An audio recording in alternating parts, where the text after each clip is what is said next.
I'm E.J. Kimball, Director of the Israel Victory Project at the Middle East Forum. A lot of attention has been paid to President Trump's goal of achieving the deal of the century, of course, referring to a deal to end the Palestinian-Israeli conflict. While the Trump administration has been very tight-lipped about the details, statements made by the president and his close advisors, Jared Kushner and Jason Greenblatt, certainly indicate economic incentives will be a focus of attention.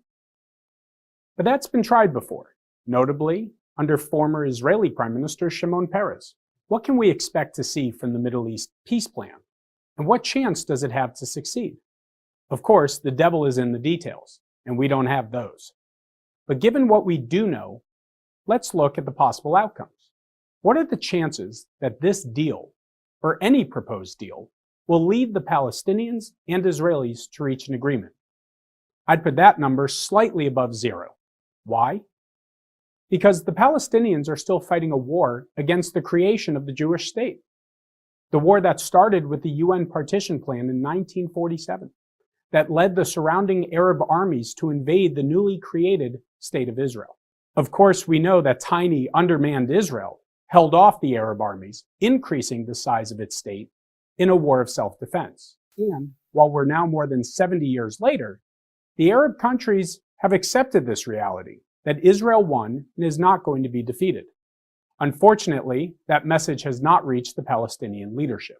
On top of that, the Palestinian Authority has effectively cut off any relationship with the United States since President Trump's declaration in December 2017 to recognize Jerusalem as Israel's capital.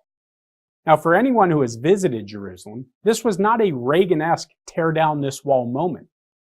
Jerusalem is and has been Israel's capital. It was simply the recognition of reality. Of course, the Palestinians' leadership prefer to live in an alternate reality where they project the belief that they are on the verge of driving the Jews into the sea, and with continued resistance and the support of the international community, they will achieve their objective. President Trump, however, shattered that mirage. Even if the Palestinians were to engage in negotiations, it won't succeed. At best, it will end with a whimper. At worst, an intifada. We've seen over the past 25 years that you cannot negotiate with an enemy that seeks your destruction. Israel's right to exist is not something to be negotiated. It is the necessary requirement to end the war and allow a negotiation to begin. So why push for a peace initiative that's likely to end in failure? There is a growing movement in Washington, D.C. that this peace initiative has nothing to do with the Palestinians. This is all about the Arab countries normalizing relations with Israel. The idea goes like this. Many Arab leaders have already recognized, in fact, or through their actions, Israel's existence. For example, Egypt and Jordan have signed formal peace treaties with Israel. Saudi Arabia, while not officially recognizing Israel, is now permitting flights to and from Israel to fly over its airspace for the first time. The United Arab Emirates played Israel's national anthem, Hatikva, for an Israeli gold medalist at a judo tournament last October. And Israeli Prime Minister Netanyahu openly visited Oman at the invitation of the Sultan. While the political brass in these countries recognize the reality of the Jewish state and the benefits to having formal relations with Israel, the Arab public does not. This is mainly due to nearly 70 years of incitement against and scapegoating of Israel to distract their citizens from internal issues. Now, with the rise of the internet age and the accessibility many have to information in the Arab world, the blame Israel for everything game seems to have run its course. So let's get back to this peace initiative. Let's play this out. President Trump reveals a plan that calls upon the Israelis to divide Jerusalem, provide autonomy and perhaps sovereignty to a Palestinian entity, essentially calling upon Israel to toe their red lines, or even to cross them. An Israeli prime minister expresses willingness to engage, but the Palestinian Authority rejects the proposal out of hand. This can give the Arab leaders the leverage with their people to announce the formal recognition of Israel, ending the 70-year war. Additionally, it would serve to isolate the Palestinians as the last holdout in the region, providing Israel with additional leverage. This all sounds great. In fact, if this is the plan, it might have a chance to succeed. But there are certainly risks.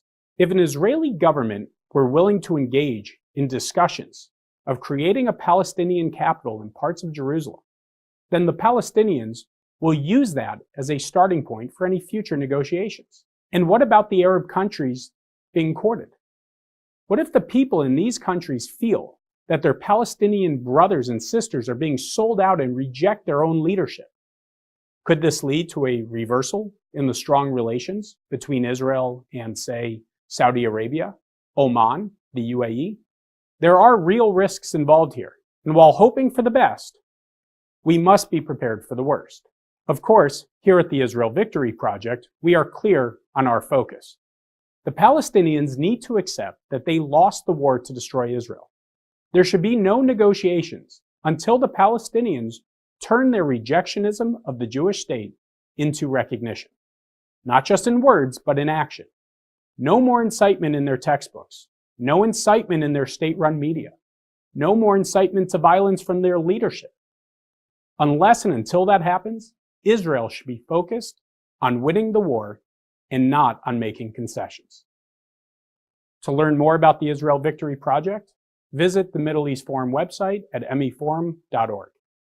I'm E.J. Kimball, Director of the Israel Victory Project. Thank you for watching.